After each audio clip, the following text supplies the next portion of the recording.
আমাদের মতো সাধারণ ঘরের মেয়েদের নিরাপত্তার কথা ভেবে কিংবা ভবিষ্যতের চিন্তা ভাবনা করে অবশ্যই কিছু না কিছু পরিমাণ টাকা, কিছু না কিছু পরিমাণ অর্থ সম্পদ সঞ্চয় করা অবশ্যই জরুরি। তবে আমরা সব গৃহবধূরাই যে চাকরি করি কিংবা বাইরের থেকে আলাদাভাবে কোনো একটা ইনকাম করি তা কিন্তু নয়। বেশিরভাগ গৃহবধূরাই দেখা যাচ্ছে ঘরের কাজকর্ম করি, আর ঘরের কাজকর্ম করতে করতে বাইরের দিকে ধ্যান দেওয়া হয় না।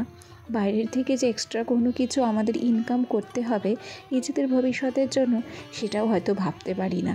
আসলে সংসারের চাপ, স্বামী সন্তানের চাপ এমনভাবেই আমাদের উপরে এসে যায়, তখন আমরা আর নিজেদের নিরাপত্তা কিংবা নিজেদের ভবিষ্যতের কথাটা ভাবার সময় পাই না। তো ঘরে বসে সংসারের কাজকর্ম করেও আমরা সাধারণ গৃহবধূরা কী করে কিছুটা পরিমাণ হলেও টাকা সঞ্চয় করতে পারি, তার কয়েকটি বিষয় কিংবা কয়েকটি টিপস বলবো না, কয়েকটি ছোট্ট ছোট্ট আলোচনা তোমাদের সঙ্গে করব।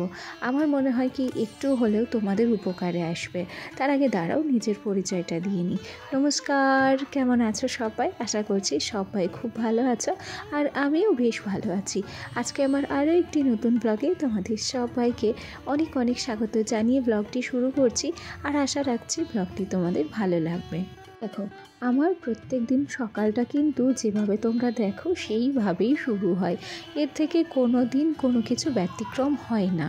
হ্যাঁ, ব্যতিক্রম হয় না বলবো না, কাজের ক্ষেত্রে একটু একটু পরিবর্তন আমার হয়।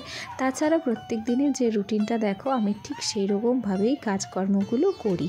আর সকালটা যতটা চাপ যায়, আমার সারাটা দিন থেকে রাত পর্যন্ত এই সমান তালের চাপই যায়, জানো তো। কেন কি এই গোটা সংসারটা নিজের হাতে চালানো, আর তার উপরে ওই দুষ্টু ছেলেটাকে সামলে রাখা। এক্ষেত্রে একটা সুবিধা হয় কি, ওই যে রাত্রে থালা বাসনগুলো ধুয়ে রাখি, এই দেখো গতকালকেও থালা বাসনগুলো কিন্তু আমি ধুয়ে রেখেছিলাম। সেক্ষেত্রে সকালবেলা একটা পরিমাণে কাজ কিন্তু কম হয়েছিল।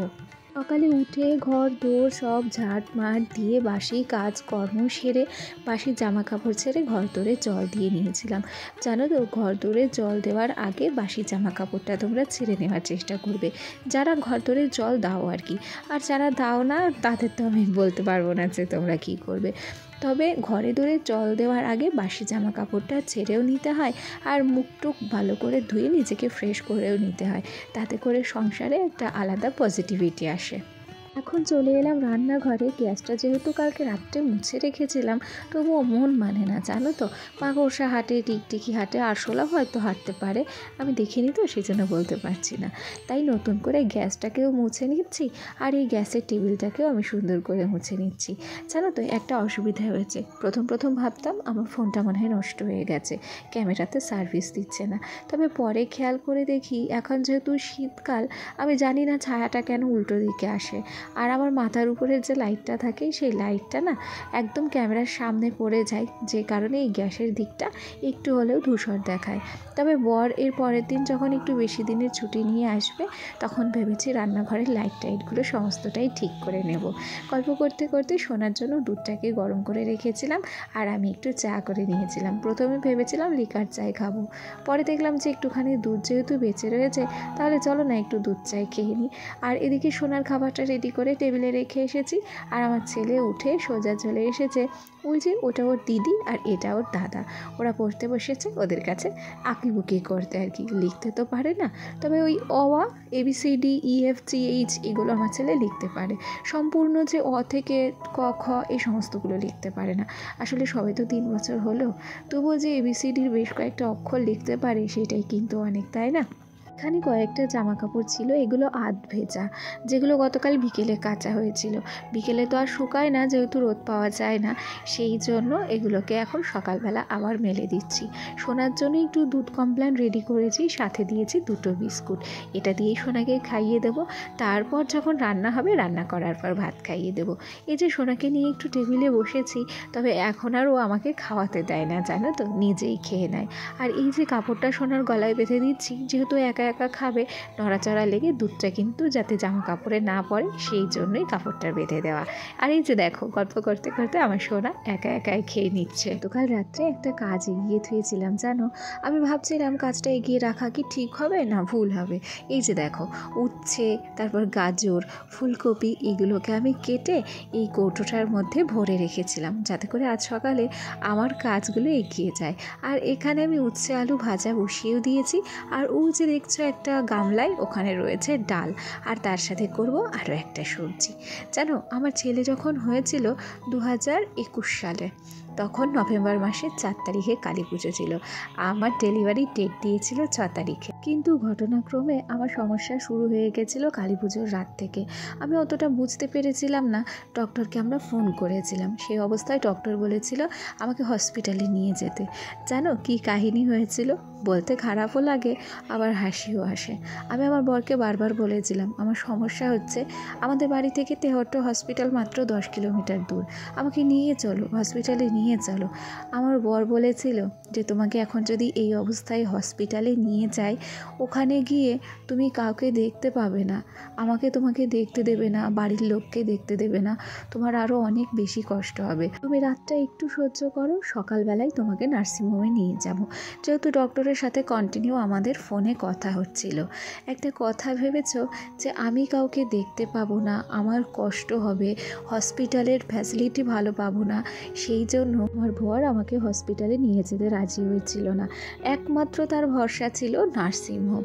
যাকে তাহলে ভাবছো যে একটা পুরুষ মানুষ তার অর্ধাঙ্গিনীকে কতটা ভালোবাসলে এই ধরনের কথাগুলো বলতে পারে। যাকে পুরুষ মানুষ হয়ে তারা যখন আমাদের সুবিধা অসুবিধার কথা বোঝে, তাহলে আমরা কেন আমাদের বরের সুবিধা অসুবিধার কথা বুঝবো না বলো তো? এই যে টাকা সঞ্চয়ের যে কথাটা বললাম, যতই আমরা আমাদের ভবিষ্যতের জন্য টাকা সঞ্চয়ের কথা বলি না কেন, যদি আমাদের স্বামী কোনো রকম সমস্যায় পড়ে, তাহলে কি আমাদের কাছের গোছানো টাকাটা আমরা তাকে দেব না? নিশ্চয়ই দেব। সেক্ষেত্রে একটা মেয়ে সংসারে থেকে কীভাবেই বা টাকা উপার্জন করতে পারে? দেখো মাসকাবারি আমাদের স্বামীরা কিন্তু আমাদের কিছু না কিছু পরিমাণ টাকা দেয়, সেই টাকা আমরা বাজার ঘাট করি আর কিছু টাকা জমিয়ে রাখারও চেষ্টা করি। হ্যাঁ, এবার যদি টাকাগুলো আমরা কোনো রকম কোনো স্বনির্ভর গোষ্ঠী কিংবা মাসকাবারি যে ব্যাংকের বইগুলো হয়, পোস্ট অফিসের নানান রকম ফ্যাসিলিটি আছে, সেখানেও যদি সঞ্চয় করে রাখতে পারি, মাসে 100 টাকা হোক 200 টাকা হোক, তবুও দেখো বছর শেষে কিছু না কিছু পরিমাণ টাকা পাওয়া যায়। আর সেই টাকা দিয়ে না আমরা কিছুটা হলেও সংসারের কাজে লাগাতে পারি, আবার শখের জিনিসও করতে পারি। তবে এদিক থেকে আমাদের গ্রামে না স্বনির্ভর গোষ্ঠী বলে যে গোষ্ঠীটা হয়, সেখানে সুবিধাটা অনেক বেশি। আর সেখানে টাকা জমালে আমাদের দেখা যায় কি আরও বেশি করে সুযোগ সুবিধাটা ভোগ করতে পারি। তবে আমি যে বোকামিটা করেছি, এই বোকামিটা যেন কেউ করো না। সবাই স্বনির্ভর গোষ্ঠী করতে পেরেছে, শুধুমাত্র আমি পারিনি। কেন কি বিয়ে 7-8 বছর হয়েই গেল, এখনও পর্যন্ত আমার আধার কার্ড, ভোটের ছবি, রেশন কার্ড কিছুই এখানে ট্রান্সফার হয়নি, যে কারণে আমি এখানে স্বনির্ভর গোষ্ঠীতে নাম নথিভুক্ত করাতেই পারি না। যাকে তোমাদের সঙ্গে গল্প করতে করতে কত কাজ করে ফেলেছি। আজকে দেখো ফ্রিজটাকে আমি কিন্তু পরিষ্কার করে নিচ্ছি।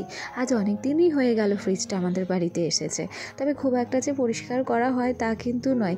আর পরিষ্কার করলে অফ ক্যামেরাতেই করি, কেননা তোমাদের সামনে ফ্রিজ পরিষ্কার করলাম, তখন হয়তো কেউ কমেন্ট করলো যে নতুন ফ্রিজ আদেকলের মতো বারবার পরিষ্কার করে। এই দেখো এদিক থেকে এই ড্রাগন ফলটা আমরা এনেছিলাম নাজিরপুর থেকে। তবে এই ড্রাগন ফলটার দাম 200 টাকা নিয়েছে বলে আমার শাশুড়ি মায়ের মাথায় হাত পড়ে গেছিলো। কেন কি সে শিয়ালদাতে দেখে এসেছে এই ড্রাগন ফলগুলো নাকি 50 টাকা করে। গ্রামের সঙ্গে শহরের কিন্তু অনেক পার্থক্যই আছে জানো তো। তবে কিছু কিছু জিনিস গ্রামে সস্তা হয় আর কিছু কিছু জিনিস শহরে সস্তা হয়। যাকে গল্প করতে করতে আজকের ভিডিওটা চলে এখানেই শেষ করছি। সবাই ভালো থেকো, টাটা সবাইকে।